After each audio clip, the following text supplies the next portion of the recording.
Hello everyone, स्वागत है आप लोगों का हमारे प्यारे यूट्यूब चैनल प्रेरणा लर्निंग हब में।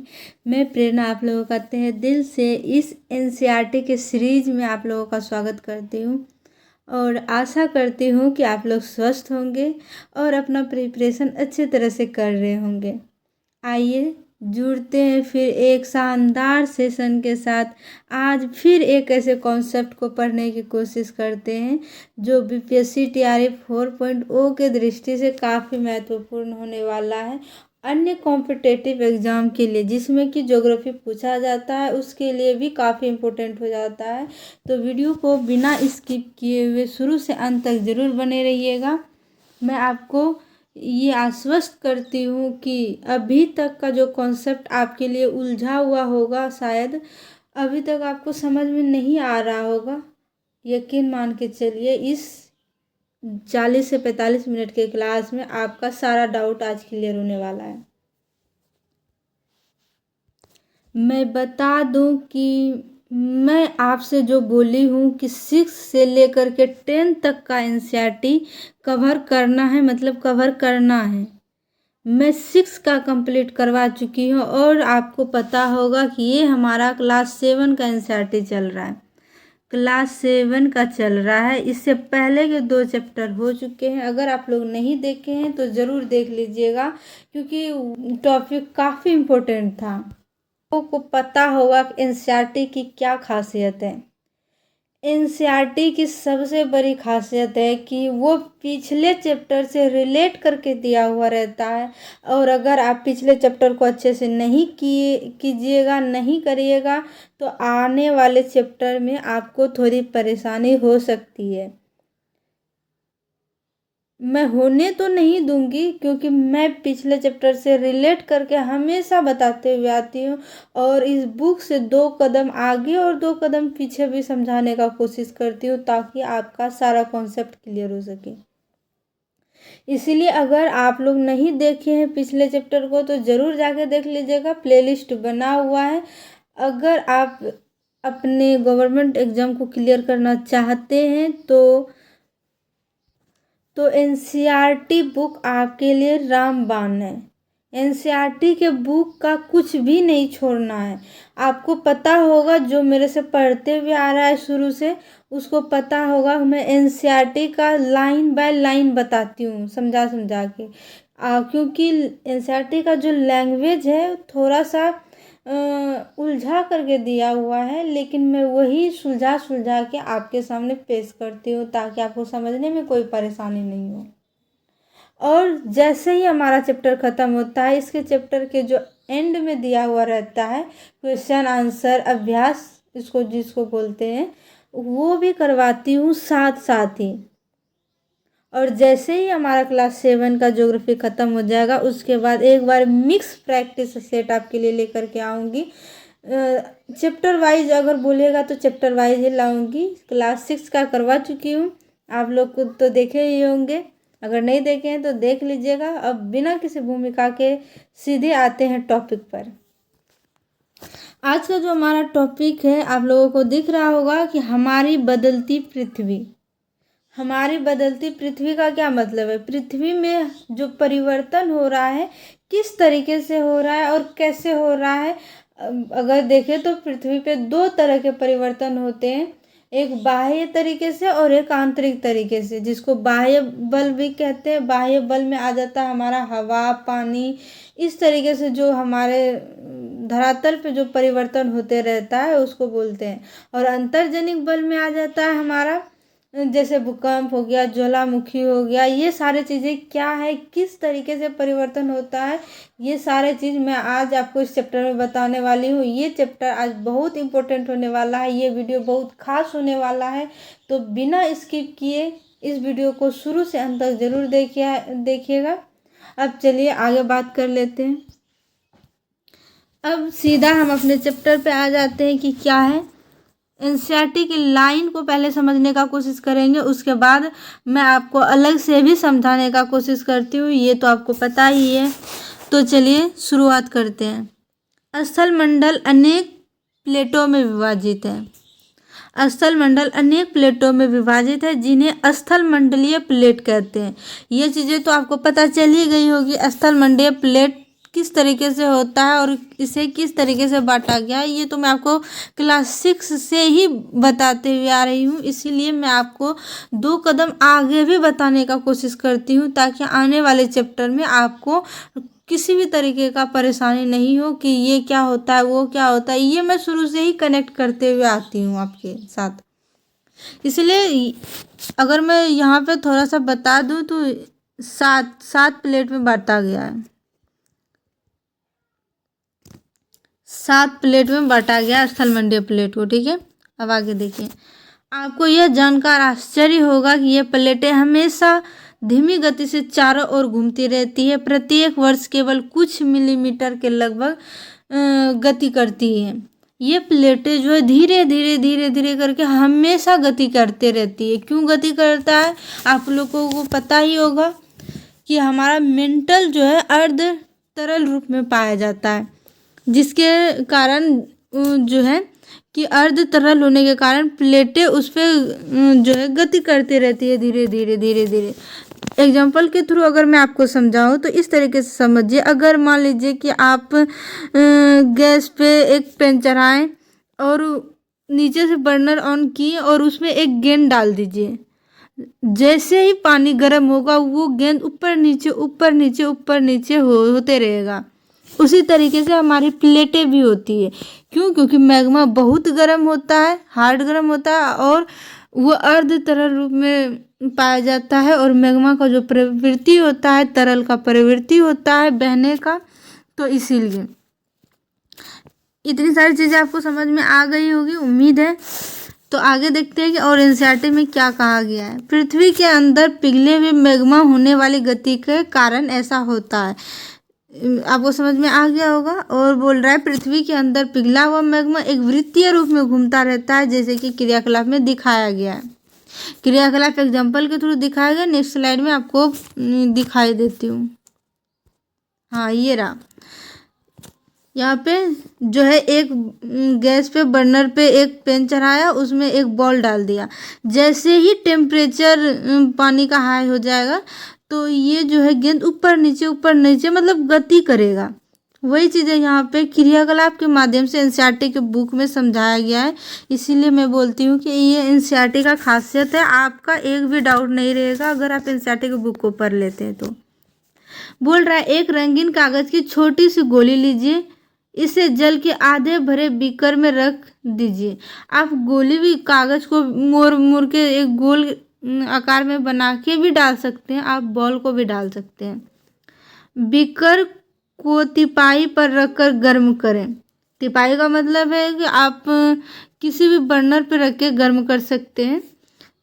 जल गर्म होने पर आप देखेंगे कि गर्म जल की परतों के साथ कागज़ की गोली भी ऊपर उठता है और ठंडे पानी की परतों के साथ ये गोली नीचे बैठती है। पृथ्वी के अंदर स्थित पिघला हुआ मैग्मा इसी प्रकार गति करता है, सेम टू सेम इसी तरीके से गति करता है। क्योंकि हमारा मैग्मा जो है अर्ध तरल रूप में पाया जाता है और तरल में बहने की प्रवृत्ति पाई जाती है, उबलने की प्रवृत्ति पाई जाती है। और मैग्मा बहुत गर्म होता है, जिसके कारण हमारी प्लेटें भी गति करती रहती है साथ साथ।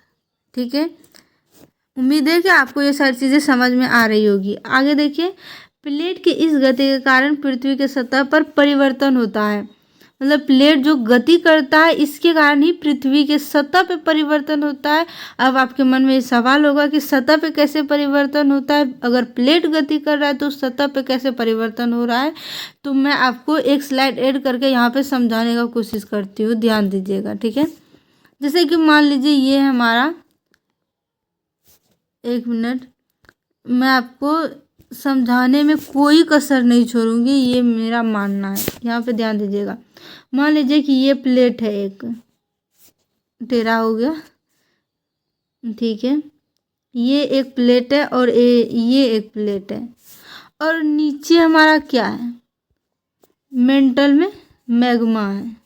ठीक है, ये एक प्लेट और ये रहा एक प्लेट। ठीक है, अगर ये प्लेट एक दूसरे से टकरा गई, मान लीजिए गति करते करते एक दूसरे से टकरा गई तो क्या होगा?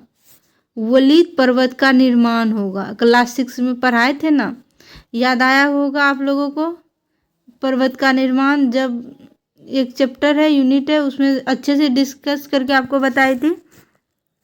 अगर ये प्लेट एक दूसरे से टकराई तो वलित पर्वत का निर्माण होगा। वलित पर्वत का जो उदाहरण है हिमालय। सबसे अच्छा एग्जाम्पल की अगर बात करें तो हमारा हो जाएगा हिमालय, जो कि भारत के उत्तरी क्षेत्र में पाया जाता है, कश्मीर वाले इलाके में। ठीक है, अब कोई ज़रूरी तो नहीं है कि प्लेट एक दूसरे से टकरा ही जाए, कुछ और भी तो हो सकता है। प्लेट एक दूसरे से दूर भी तो भाग सकती है। यहाँ है मैग्मा, गति किया, उसके बाद प्लेटें एक दूसरे से टकराने के बजाय एक दूसरे से दूर हट गई, एक दूसरे से टकराने के बजाय एक दूसरे से दूर हट गई, तो यहाँ पे वो क्या हो जाएगा? यहाँ पे गर्त बन जाएगा, गड्ढा बन जाएगा यहाँ पे।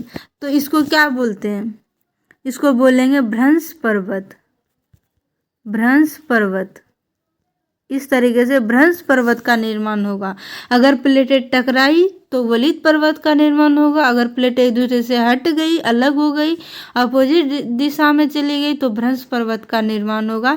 इस तरीके से जो पर्वत का निर्माण होता है वही बताने का कोशिश कर रहा है कि हमारे स्थल आकृति में भी परिवर्तन होता है। किसके कारण? प्लेट के गति के कारण। ठीक है, इतनी चीज़ें आपको समझ में आ गई होगी, वही यहाँ पे बताने का कोशिश किया है। पृथ्वी की गति को उन बलों के आधार पर विभाजित किया गया है जिनके कारण ये गतियाँ उत्पन्न होती है। ये एनसीईआरटी के बुक में आगे दिया गया है, उस टाइम मैं आपको समझा दूंगी। ठीक है, अभी यहाँ पे देखिए, जो बल पृथ्वी के आंतरिक भाग में घटित होता है उसे अंतर्जनित बल, एंडोजेनिक फोर्स कहते हैं, एवं जो बल पृथ्वी की सतह पर उत्पन्न होती है उन्हें बाह्यजनिक बल या एक्सोजेनिक फोर्स कहते हैं। अब आपके मन में ये डाउट होगा कि ये किस तरीके से होता है, अंतर्जनित बल और बाह्यजनित बल। अगर पृथ्वी के अंदर कोई घटना घटित हो रही है उसे अंतर्जनित बल बोलेंगे, और अगर पृथ्वी के सतह पर अगर कोई बल उत्पन्न कार्य कर रहा है तो उसे एक्सोजेनिक फोर्स बोलेंगे, बाह्यजनित फोर्स बोलेंगे। आपको यहाँ पे समझा देती हूँ। ठीक है, मान लीजिए कि ये हमारा प्लेट था, ये हो गया हमारा प्लेट। ठीक है, प्लेटों के टकराने या प्लेटों के दूर हटने के कारण जो हिमालय पर्वत का या ज्वालामुखी का जो निर्माण होगा, इसे कहेंगे अंतर्जनित फोर्स, अंतर्जनित फोर्स, जनित बल। ठीक है, क्योंकि ये पृथ्वी के अंदर बल लगने के कारण ये हमें सतह पे दिखाई दे रहा है, इसीलिए इसको अंतर्जनित बल बोलेंगे। ठीक है, अब बाह्यजनित बल किसे कहते हैं, यहाँ पे ध्यान दीजिएगा। मान लीजिए कि ये एक पर्वत है, यहाँ पे पर्वत का निर्माण हुआ इस तरीके से, अंतर्जनित बल के कारण मान लीजिए यहाँ पे पर्वत का निर्माण हो गया। ठीक है, यहाँ पे जो अब अपर्दन और निक्षेपण होता है, ये काटा, हवा काटा, वायु काटा, पानी काटा, काट के यहाँ पे जमा कर दिया, तो इसको क्या बोलेंगे? ये काटा मतलब अपर्दन, काटने की प्रक्रिया अपर्दन कहलाती है, और जमा कर दिया यहाँ पे मतलब निक्षेप जमा कर दिया, इसको निक्षेपण कहेंगे। इस तरीके से जो अलग अलग आकृति मतलब स्थल की आकृति में परिवर्तन होता है, इसको बाह्य जनित बल कहते हैं। इसको क्या बोलेंगे? बहिर्जनित बल बोलेंगे, बहिर्जनित बल। क्योंकि ये पृथ्वी के अंदर नहीं हो रहा है, ये पृथ्वी के बाहर हो रहा है, ये पृथ्वी के अंदर हो रहा है। सीधी सी बात बोले, अंदर मतलब अंतर्जनित बल और बाहर मतलब बाह्यजनित बल। इतना चीज़ें समझ में आ गई होगी उम्मीद है। अब देखिए यहाँ पे वही चीज़ें यहाँ पे बताने का कोशिश किया गया है। अंतर्जनित बल कभी कभी आकस्मिक गति से उत्पन्न होते हैं, जो कभी धीमी गति, भूकंप एवं ज्वालामुखी जैसे आकस्मिक गति के कारण पृथ्वी के सतह पर अत्यधिक हानि होती है। आपको तो पता है भूकंप क्यों आता है? प्लेटों के टकराने से, तो ये अंतर्जनित बल के अंतर्गत आएगा। और ये जो है अंतर्जनित बल जब भी कार्य करती है तो बहुत मतलब नुकसान पहुंचाती है हमें। ये आकस्मिक होती है, अचानक होगा, इस इसका पता पूर्वानुमान नहीं लगाया जा सकता है। ठीक है, वही यहाँ पे बोला जा रहा है। ठीक है, अब चलिए नेक्स्ट देखते हैं कि नेक्स्ट क्या है। ये चीज़ें तो आपको पता चल गया होगा किस तरीके से प्लेटें गति करती है। अब यहाँ पे देखिए स्थल मंडलीय प्लेटें हैं। स्थल मंडलीय प्लेट क्या होता है? अब किसी किसी के मन में ये भी डाउट हो सकता है।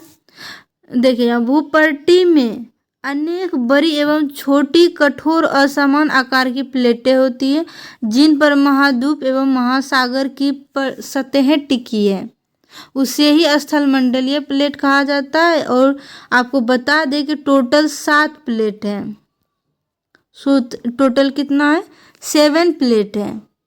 7 प्लेट में डिवाइड किया गया, छोटे बड़े सबको काउंट करके 7 प्लेट टोटल। ठीक है, अब चलिए नेक्स्ट। यहाँ पे देखिए एनसीईआरटी कितने अच्छे तरीके से आपको समझाने का कोशिश किया। यहाँ पे पृथ्वी की गतियाँ यहाँ पे चार्ट के थ्रू आपको समझाने का प्रयास किया गया है, ध्यान दीजिएगा। ठीक है, पृथ्वी पे जो गतियाँ होती है 2 तरह से होती है, एक अंतर्जनित बल के कारण होता है और एक बाह्यजनित बल के कारण होता है। अंतर्जनित बल क्या होती है, ये किस तरीके से होती है, बाह्यजनित बल क्या होती है, ये मैं आपको थोड़ी देर पहले भी समझा चुकी हूँ। जो पृथ्वी के अंदर बल लगेगा उसे अंतर्जनित बल, और जो पृथ्वी के बाहर बल कार्य करेगा उसे बाह्यजनित बल बोलेंगे। ठीक है, और अंतर्जनित बल जो है आकस्मिक बल होता है, इसका पूर्वानुमान नहीं लगाया जा सकता है। और बाह्यजनित बल ये अपर्दन और निक्षेपण के द्वारा लगता है। अपर्दन मतलब जैसे कि हवा, पानी, किसी को काट काट के उड़ा के, मिट्टी ले लीजिए, पहाड़ ले लीजिए, सबको काट काट के कहीं अलग जगह पे जमा कर रही है, उसे निक्षेपण कहेंगे, और काटने को अपर्दन कहेंगे। इसके कारण जो हमारे धरातल पे जो परिवर्तन आती है उसे बाह्यजनित बल कहेंगे। और बाह्यजनित बल में क्या आ जाता है? नदी, बहता जल, पवन, समुद्री तरंग, हिमनद, ये सारी चीज़ें अपर्दन और निक्षेपण का कार्य करती है, जिसके कारण अलग अलग भू आकृति बनते रहती है। और अगर अंतर्जनित बल की बात करें तो ये आकस्मिक बल होता है। आकस्मिक बल के अंतर्गत आ जाता है हमारा भूकंप, ज्वालामुखी, भूस्खलन। ये किसी को बता के तो नहीं आता है, इसका हम पूर्वानुमान नहीं लगा सकते हैं। लंबे टाइम का पूर्वानुमान नहीं लगाया जा सकता, लेकिन छोटे टाइम के लिए लगा सकते हैं। किसी किसी जानवर के हरकतों को देख के लगा सकते हैं। अभी ये सारी चीज़ें आपको इसी चैप्टर में देखने के लिए मिलेगा, तो टेंशन नहीं लीजिए। ठीक है, और इसे पर्वत निर्माणकारी बल भी कहा जाता है, क्योंकि प्लेटों के टकराने से जो विभिन्न तरीके से पर्वत बनते हैं, भ्रंश पर्वत, वलित पर्वत, जैसे कि एग्जांपल ले लीजिए आप हिमालय, इस तरीके का वही यहाँ पे एनसीईआरटी में समझाने का प्रयास किया गया है। और ये स्थल रूपों का विकास किस तरीके से होता है, ये सारी चीज़ें आपको समझ में आ गई होगी। अब चलिए नेक्स्ट देखते हैं। नेक्स्ट है हमारा, ध्यान दीजिएगा, नेक्स्ट बोल रहा है कि ज्वालामुखी भूपट्टी पर खुला एक ऐसा छिद्र है जिससे पिघले हुए पदार्थ अचानक निकलते हैं। यह आकस्मिक बल के अंतर्गत आ जाता है, मतलब इसका कोई पूर्वानुमान नहीं लगा सकता है।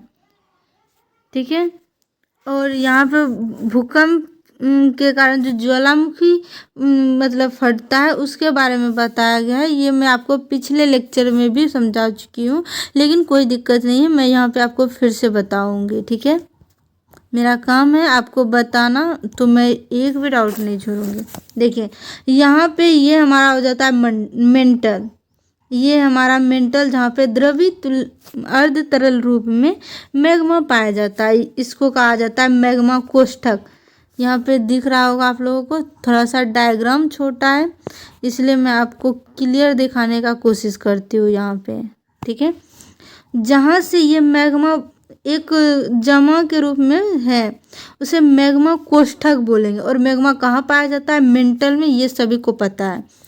मेंटल के ऊपर ये हमारा प्रॉपर्टी हो जाता है।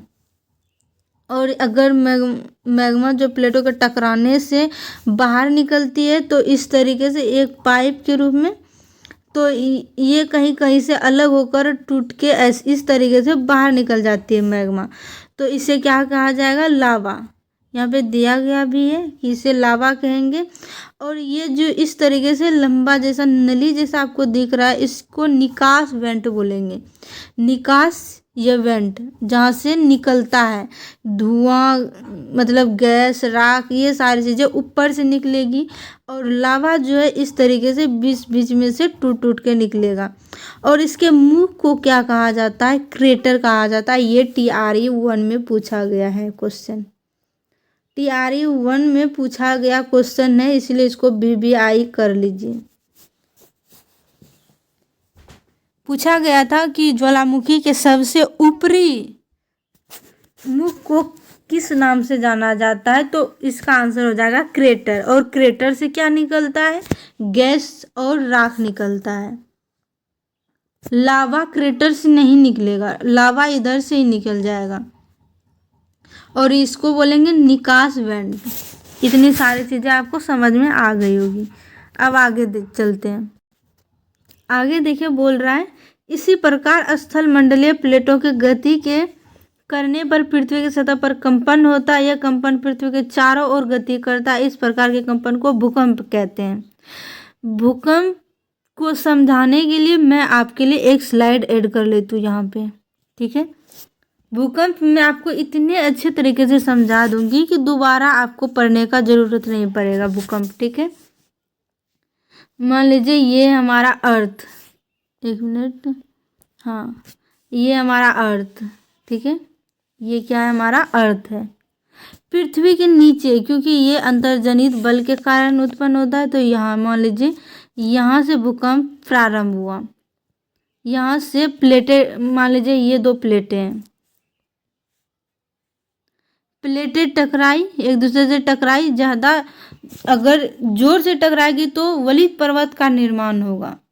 लेकिन मान लीजिए हल्के से टकराई तो यहाँ से जो एक कंपन बाहर निकलेगा। तो ये हो गया इसका, यहाँ से प्रारंभ हुआ, तो इसको बोलेंगे हम क्या? उद्गम केंद्र। उद्गम केंद्र, जहाँ से प्रारंभ होता है उसे उद्गम केंद्र बोला जाता है। और यहाँ से ये धरातल पर आई, यहाँ से ये धरातल पे आई, तो इसको क्या बोलेंगे? इसको बोला जाएगा अधिक केंद्र। अधिक केंद्र, जहाँ से उत्पन्न हुआ उसको उद्गम केंद्र, और जहाँ से धरातल पे आया उसको अधिक केंद्र बोलेंगे। और धरातल पे आने के बाद ये जो है इस तरीके से फैलते चली जाती है, इस तरीके से फैलते चली जाएगी। और ये भूकंप जो है सबसे ज़्यादा नुकसान कहाँ पहुँचाएगा? ये भी क्वेश्चन पूछा जा सकता है। अधिक केंद्र पे सबसे ज़्यादा नुकसान पहुँचाएगा, क्योंकि यहाँ पे जो है तीव्रता बहुत अधिक रहता है भूकंप का। और जैसे जैसे हम इस तरीके से बढ़ते जाएंगे इसका तीव्रता कम होते चले जाएगा। इस तरीके से जो हमारा है भूकंप होता है। और भूकंप 3 प्रकार के होते हैं, P तरंग, S तरंग और L तरंग। और सबसे ज़्यादा विध्वंसकारी जो मचाता है L तरंग। L फॉर लव, और लव तो पता ही है कि कितना विध्वंस मचाता है। उसी तरीके से L तरंग जो है बहुत विध्वंस मचाता है, ठीक है, बहुत खतरनाक होता है। और L तरंग जो है ये अनुप्रस्थ होता है, ये सिर्फ ठोस में गमन कर सकता है।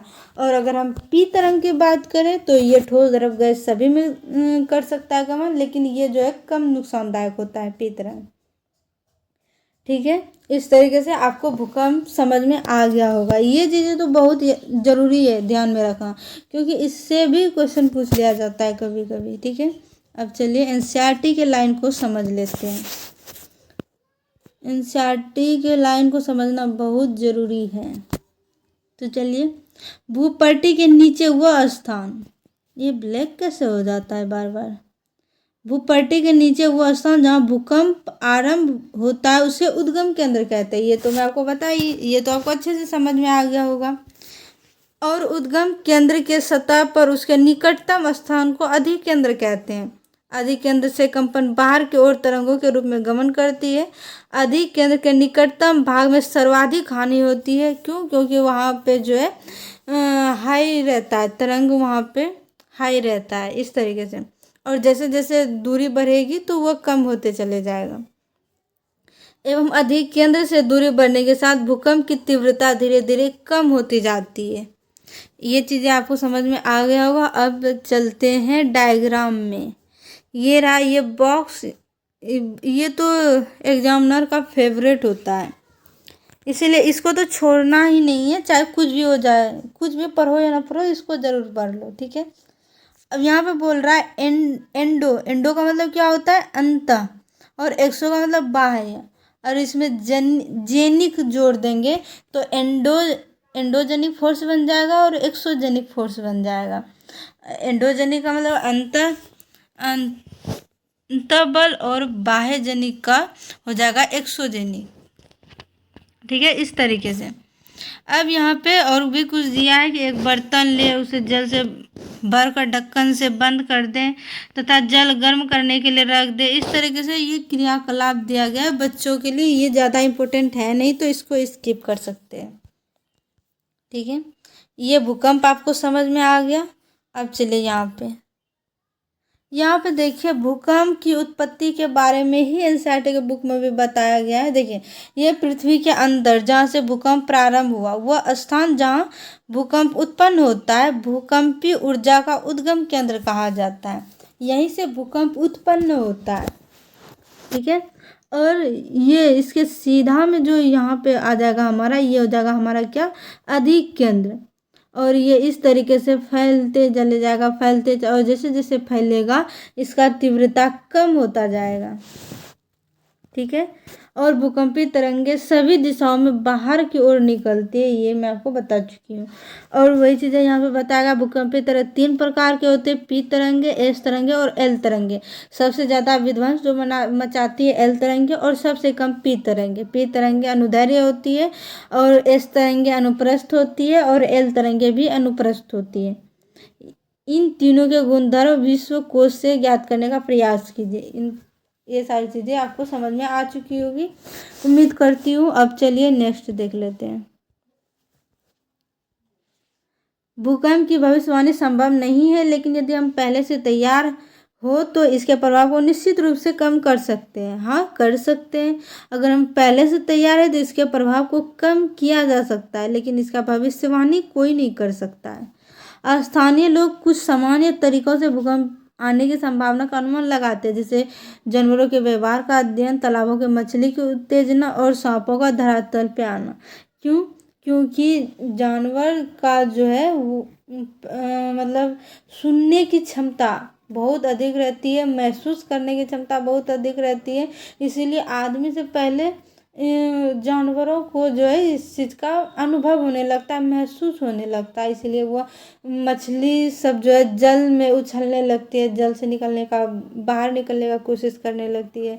सांप जो है अपने बिल से निकल के धरातल पे मतलब ज़मीन पे भागने लगती है। इस तरीके से अगर हम देखते हैं तो पता लगा लेते हैं कि भूकंप आने का संभावना है, ठीक है।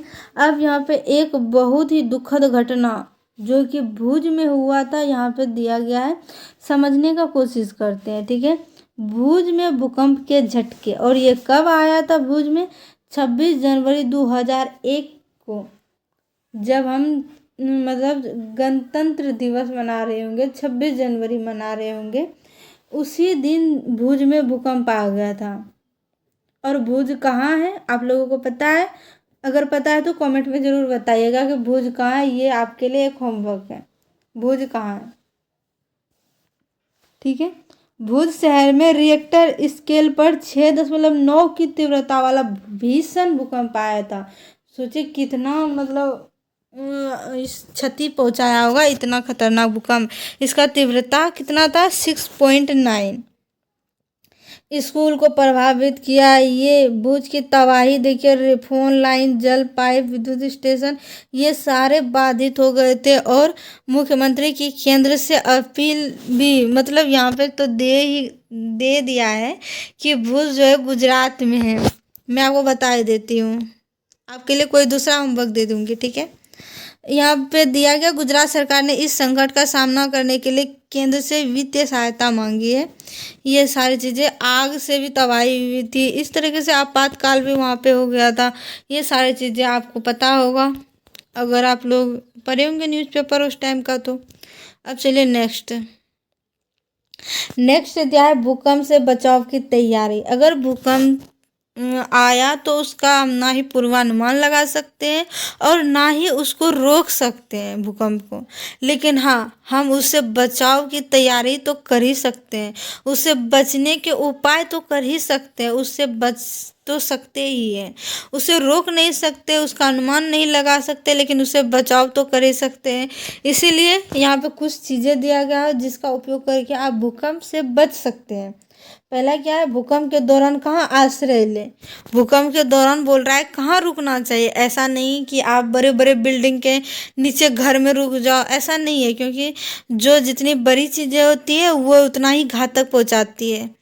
इसलिए सुरक्षित स्थान रसोई के काउंटर या मेज के नीचे, दीवार के अंदरूनी कोने में, इनसे दूर रहें। आग वाले स्थान से, चिमनी के आसपास एवं टूट सकने वाले खिड़कियों, दर्पण एवं तस्वीर फ्रेम से बोल रहा है दूर रहने के लिए, क्योंकि ये गिरने के बाद टूट सकता, और टूटने के बाद अगर आपके ऊपर गिरा तो वही आपका तो हो गया सत्यानाश। वही बोल रहा है किसी मजबूत मेज के नीचे, किसी मजबूत जो है दीवार के कोने में आपको रुकना चाहिए, वो आपके लिए थोड़ी सी सुरक्षित स्थान है। ठीक है, पहले से तैयार रहना चाहिए। तो अचानक अगर भूकंप आ गया तो आपको ये करना है कि मजबूत टेबल मिला उसके नीचे घुस जाइए, मजबूत किसी कोने में आश्रय ले लीजिए। इस तरीके से अगर आप पहले से तैयार है तो अपने दोस्तों एवं पारिवारिक सदस्यों के बीच जागरूकता फैलाएं एवं आपदा का सामना विश्वास से करें। और मैं आपको एक चीज़ बता देती हूँ, आप खुले जगह पे चले जाइए। अगर भूकंप आया तो आप खुले जगह पे चले जाइए, बड़ी बड़ी इमारतों से दूर चले जाइए, ताकि अगर भूकंप ज़्यादा विध्वंस भी मचाए तो बिल्डिंग वगैरह गिर जाता है तो आपको उससे क्षति ना हो, इसीलिए। ठीक है, ये सारी चीज़ें आपको तो पता ही होगा, आप तो छोटे बच्चे हैं नहीं। अब चलिए नेक्स्ट पे चलते हैं। नेक्स्ट यहाँ पे बोल रहा है, ये बहुत इंपॉर्टेंट है, इसको आप जितना वीवीआई कर लीजिए उतना ही कम है। आप इसको जितना वीवीआई कीजिएगा उतना कम है, ये बहुत इम्पोर्टेंट हो जाता है आपके लिए। क्यों? क्योंकि यहाँ देखिए, भूकंप का मापन एक यंत्र से किया जाता है, जिसे भूकंप लेखी कहा जाता है, और भूकंप की तीव्रता रिएक्टर स्केल से मापी जाती है। सबसे पहली बात तो आप यही याद रखना है आपको कि भूकंप का मापन किससे किया जाता है। यहाँ पे लिख देती हूँ मैं, ठीक है। भूकंप का मापन ये हो जाएगा आपका भूकंप लेखी से, भूकंप लेखी, यहाँ पे नीचे लिख देती हूँ, ठीक है। और एक हो जाता है आपका भूकंप की तीव्रता का मापन, भूकंप की तीव्रता का मापन, और इसका आंसर हो जाएगा आपका, क्या हो जाएगा, रिएक्टर स्केल।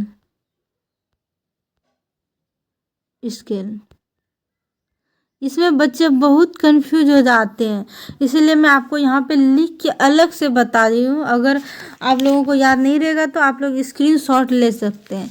और हाँ, अगर आप लोगों को इस क्लास का पीडीएफ चाहिए तो आप कमेंट में ज़रूर बताइएगा, तो मैं आपके लिए पीडीएफ का भी कोई ना कोई व्यवस्था ज़रूर कर दूँगी, ठीक है, ताकि आप इसका अपने से खुद से भी रिवीजन एक बार कर लें। आगे बोल रहा है कि जिस भूकंप की तीव्रता 2.0 अथवा उससे कम होती है उसका प्रभाव नहीं के बराबर होती है। जिस भूकंप की तीव्रता 5.0 होती है वह वस्तुओं के गिरने से क्षति पहुंचा सकता है। जिस भूकंप की तीव्रता 6 होती है अथवा उससे अधिक होती है यह बहुत शक्तिशाली होती है, और जिसकी तीव्रता 7 अथवा उससे अधिक होती है वह सर्वाधिक शक्तिशाली समझा जाता है। और भुज में 6.9 आया था, लगभग 7 के आसपास, तो समझ जाइए कितना मतलब विध्वंस मचाया होगा, इसीलिए बोलती हूँ। अब आगे देख लीजिए, आगे है हमारा मुख्य स्थलाकृतियों। स्थल आकृति किस तरीके से बनता है ये तो मैं आपको बता दी हूँ कि वही सारी चीज़ें लिखा हुआ है, कि अपक्षय एवं अपर्दन नामक दो प्रक्रमों द्वारा दृश्य भूमि लगातार विघटित होती रहती है, जिसे बाह्य जनित बल को बोलते हैं, उसी को यहाँ पे बताया गया है। पृथ्वी की सतह पर सेलों के टूटने से अपक्षय की क्रिया होती है। ये भूदृश्य पर जल, पवन, हिम जैसे विभिन्न घटकों के द्वारा होने वाले क्षय अपर्दन कहलाते हैं। वायु, जल आदि अपर्दित पदार्थों को एक स्थान से दूसरे स्थान तक ले जाते हैं और फलस्वरूप एक स्थान पर निक्षेपित कर देते हैं। अपर्दन एवं निक्षेपण यह एक प्रक्रम है, पृथ्वी के धरातल पर विभिन्न स्थलाकृतियों का निर्माण भी करती है। ये सारी चीज़ आपको पहले से बता चुकी हूँ, ठीक है। अब यहाँ पे दिया गया है नदी के द्वारा मतलब किस तरीके से अपर्दन होता है, वही बताने का कोशिश किया गया है। नदी के जल से दृश्य भूमि का अपर्दन होता है। जब नदी किसी खड़े ढाल वाले स्थान से अत्यधिक कठोर सेल या खड़े ढाल वाली घाटी में गिरती है तो यह जल प्रपात बनाती है। यहाँ पे देखिए जल प्रपात का यहाँ पे एग्जाम्पल दिया गया इस तरीके से। आप देखे भी होंगे, अगर मान लीजिए किसी ऊंचाई से पानी अगर अचानक नीचे गिरेगी तो उसे ही जलप्रपात कहा जाता है। जैसे यहाँ नियाग्रा जलप्रपात, यहाँ एक ऊंचाई है, ऊंचाई से पानी डायरेक्ट एक गड्ढे में गिर रहा है, नीचे गिर रहा है, इसी को हम जलप्रपात बोलते हैं। अब देखिए विश्व के हजारों छोटे छोटे जलप्रपात है। सबसे ऊंचा जलप्रपात दक्षिण अमेरिका का वेनेजुएला का एंजल जलप्रपात है। अन्य जलप्रपात उत्तरी अमेरिका में कनाडा में संयुक्त राज्य अमेरिका की सीमा पर स्थित नियाग्रा जलप्रपात है और अफ्रीका में जाम्बिया जिम्बाब्वे की सीमा पर स्थित विक्टोरिया जलप्रपात है। ये चीज़ आपके लिए इम्पोर्टेंट है कि दक्षिण अमेरिका में वेनेजुएला का एंजल जलप्रपात सबसे बड़ा जलप्रपात है, सबसे ऊंचा जलप्रपात है, ठीक है। ये सारी चीज़ आपको समझ में आ गई होगी। अब चलिए नेक्स्ट है हमारा कि जब मैदानी क्षेत्र पर नदी प्रवेश करती है तो वो मोरदार मार्ग में बहने लगते हैं। नदी के इन्हीं मोरों से विसर्प कहते हैं। आपको तो पता है नदी कभी सीधी नहीं चलती, वो मुड़ मुड़ के सांप की तरह चलेगी, ठीक है। इसके बाद विसर्पों के किनारे पर लगातार अपर्दन एवं निक्षेपण शुरू होता है। मतलब इस तरीके से जैसा कि आप यहाँ पर डायग्राम में देख रहे होंगे, इसी तरीके से नदी गति करती है और यहाँ पे देखें घुमावदार तरीके से इसे विसर्प कहा जाता है, ठीक है, विसर्प कहा जाता है। और देखिए इस तरीके से ये नदी जो है पहले इस तरीके से बहती होगी, लेकिन अब यहाँ से बह रही है, उसके बाद यहाँ पे मिट्टी आ गया तो इसको ही कहा जाएगा चाप झील, क्योंकि इस जगह पे गड्ढा रह गया तो इसे चाप झील कहा जाएगा, ठीक है। वही यहाँ पे बोल रहा है विसर्प लूप के सिरे के निकट आते समय के साथ विसर्प लूप नदी से कट जाते और एक अलग झील बनाते, जिसे चाप झील कहते हैं, इसे ही चाप झील कहता है। कभी कभी नदी अपने तटों से बाहर बहने लगती है, फलस्वरूप निकटवर्ती क्षेत्रों में बाढ़ आ जाती है और बाढ़ के कारण नदी के तटों में निकटवर्ती क्षेत्रों में महीन मिट्टी एवं अन्य पदार्थों का निक्षेपण करती है। ऐसी मिट्टी एवं पदार्थों को अवसाद कहते हैं। इससे धरातल उपजाऊ बारकृत मैदान का निर्माण होता है। नदी के उत्तष्ट तटों को तटबंध कहते हैं। समुद्र के नीचे पहुँचते पहुँचते नदी का प्रवाह धीमा हो जाता है और नदी अनेक धाराओं में विभाजित हो जाती है, जिसके कारण डेल्टा का निर्माण होता है। जैसे कि विश्व की सबसे बड़ी डेल्टा कौन नदी बनाती है? गंगा और ब्रह्मपुत्र नदी मिलकर बनाती है सुंदरबन का डेल्टा, ठीक है।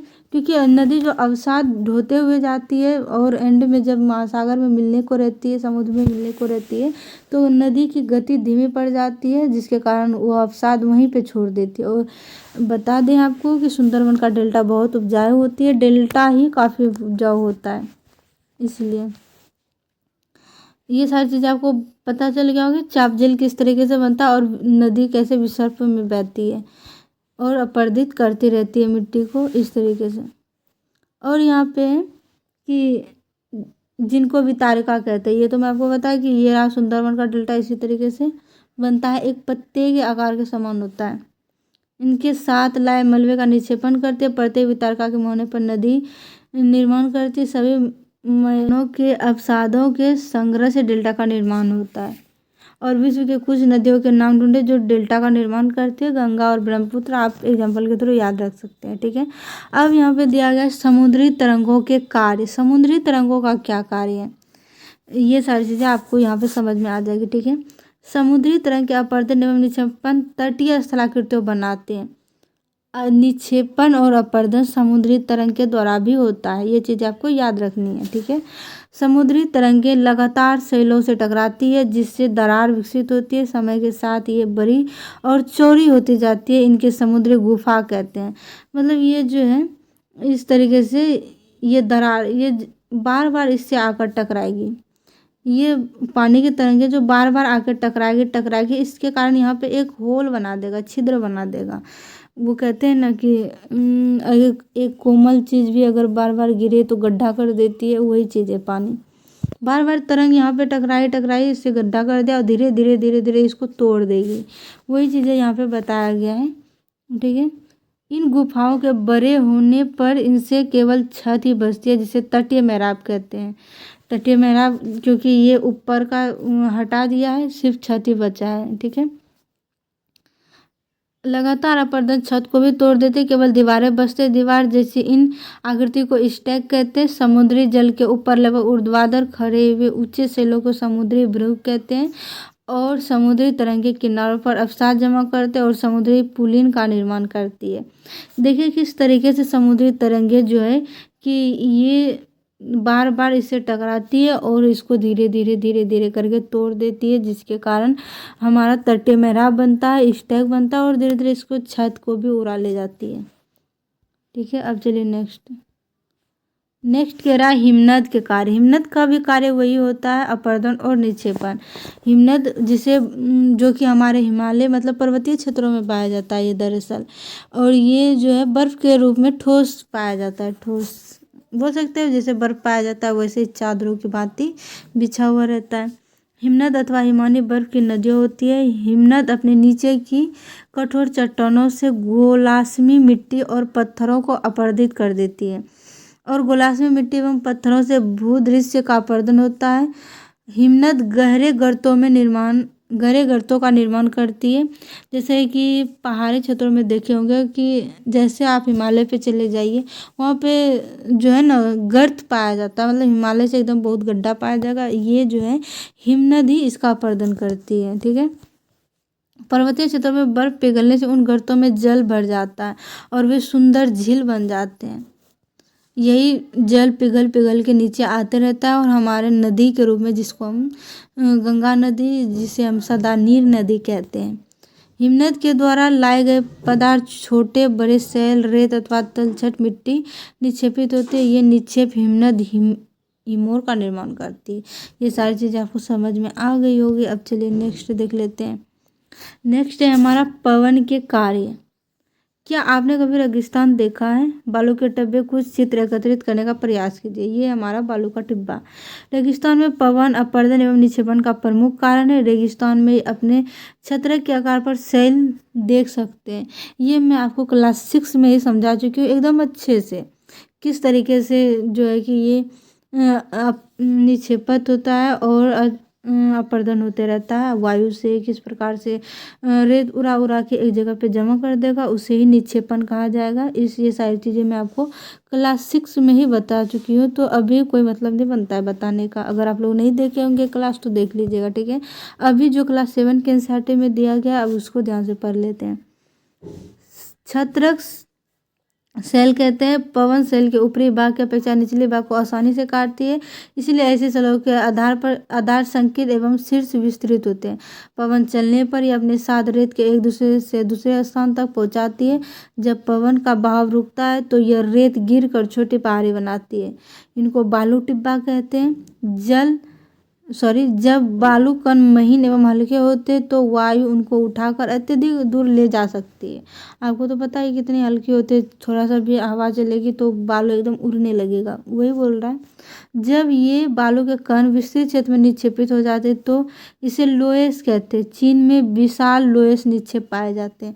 जब ये बालू के कण उड़ा उड़ा के कहीं पे निक्षेप जमा कर करके वहाँ पे एक बड़ा सा विशाल बालू का टिब्बा बना दे उसे ही लोएस कहा जाता है। और इस चीन में बहुत बड़ा लोएस का निक्षेप पाया जाता है, ठीक है। वही सारी चीज़ें थी।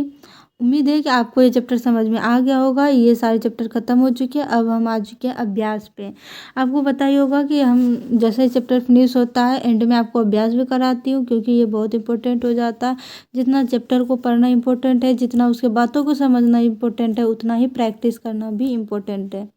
बहुत सारे स्टूडेंट पढ़ के चले जाते हैं लेकिन प्रैक्टिस नहीं करते, इसीलिए उसका सिलेक्शन नहीं होता। अगर आप सिलेक्शन पढ़ना चाहते हैं तो आपको एक भी चीज़ नहीं छोड़नी है, सारी चीज़ें कवर करते जाना है, ठीक है।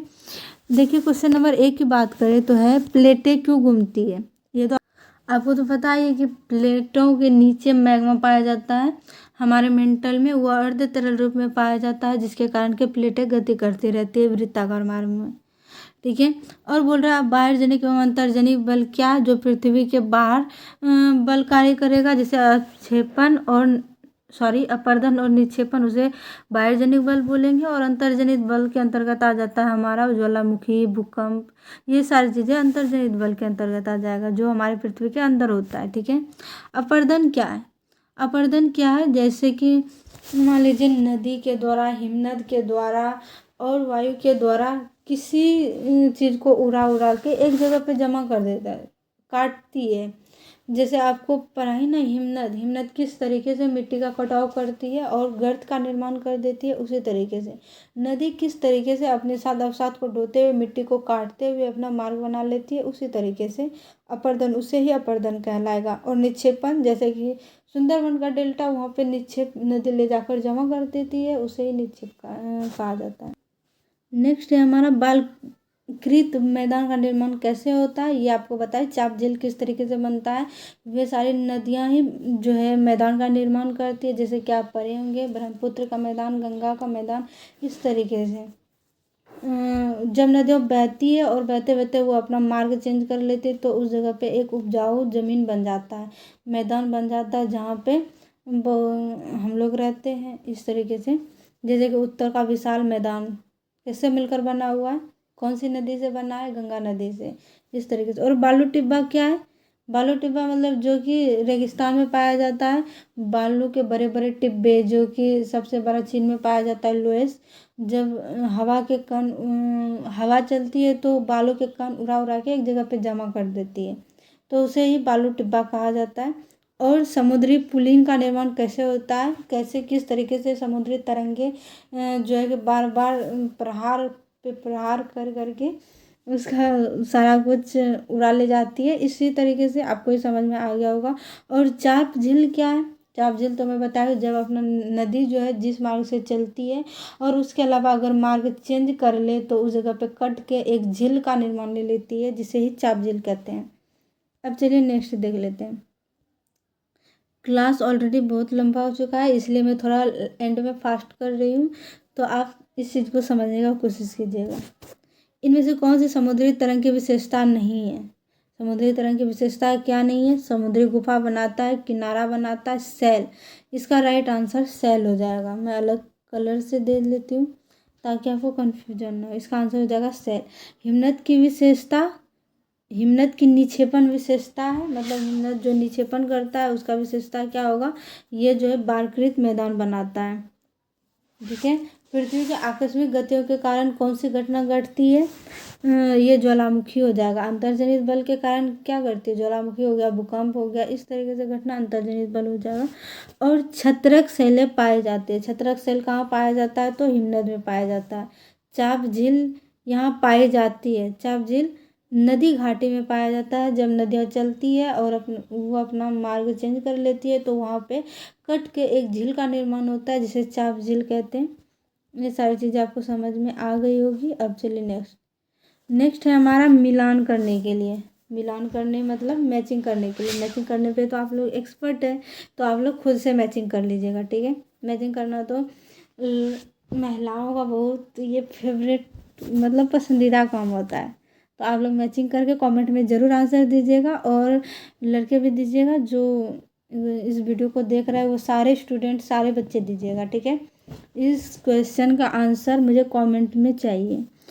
अगर नहीं दिया, जो नहीं दिया उसे पाप लगेगा, मैं बता रही हूँ, तो आप लोग ज़रूर दीजिएगा।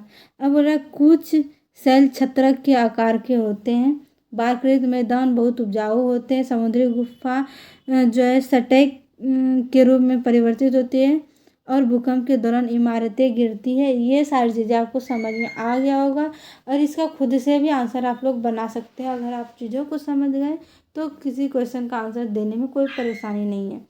तो आप लोग कमेंट में इसका आंसर ज़रूर दीजिएगा और अगर चैनल पे न्यू आए हैं तो वीडियो को लाइक और चैनल को सब्सक्राइब ज़रूर कर दीजिएगा और कमेंट में ज़रूर बताइएगा कि आपको वीडियो कैसा लगा।